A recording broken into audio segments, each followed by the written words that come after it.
The Seat of the Soul by Gary Zukav is not your average self-help book. It doesn't tell you how to get rich, how to hack your morning routine, or how to manifest a Ferrari. It goes for something bigger.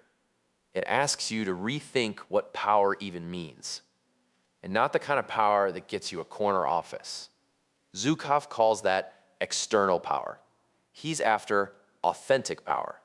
That's the kind that comes from aligning your personality with your soul. Sounds lofty, but let's break it down.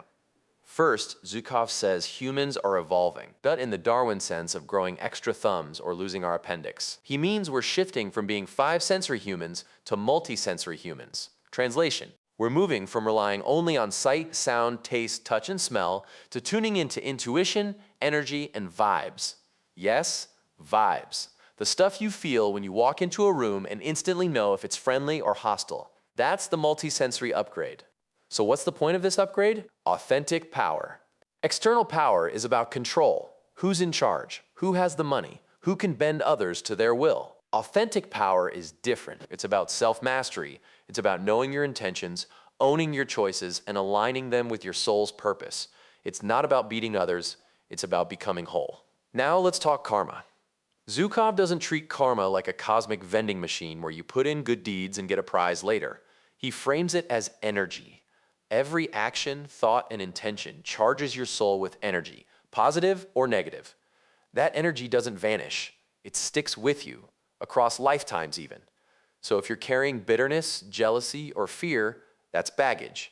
If you're carrying love, compassion, and clarity, that's fuel. Karma is less punishment and more feedback. It's the universe saying, hey, this is what you're creating. Do you like it? The obvious question is, how do you know if you're living from authentic power or just chasing external power? Zukav gives a simple test. Check your intentions. If you're acting from fear, you're in external power mode. If you're acting from love, you're in authentic power mode. Fear wants to control, love wants to connect. Fear isolates, love unites. It's not complicated, but it is hard. Because fear is sneaky. It hides behind ambition, competition, even politeness. Authentic power requires brutal honesty with yourself. Relationships get a big spotlight in the Seat of the Soul. Zukav says they're spiritual boot camps. Every relationship is a mirror. The annoying coworker, they're showing you your impatience. The partner who pushes your buttons, they're exposing your insecurities. You can blame them, or you can thank them for the free lessons. Relationships aren't about romance or friendship. They're about evolution. They're the training ground where your soul gets stronger. And here's the twist.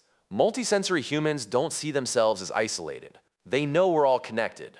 Your choices ripple out. Your energy affects others. That's why authentic power isn't selfish. It's contagious. When you align with your soul, you give others permission to do the same. You raise the collective frequency. Yes, that sounds very new age, but think about it. You've felt it. One calm person can settle a whole room. One angry person can poison it. Energy spreads. Zukav also talks about guidance. He says we're not alone. There are non-physical teachers, guides, and energies that help us. Call them angels, call them intuition, call them higher consciousness.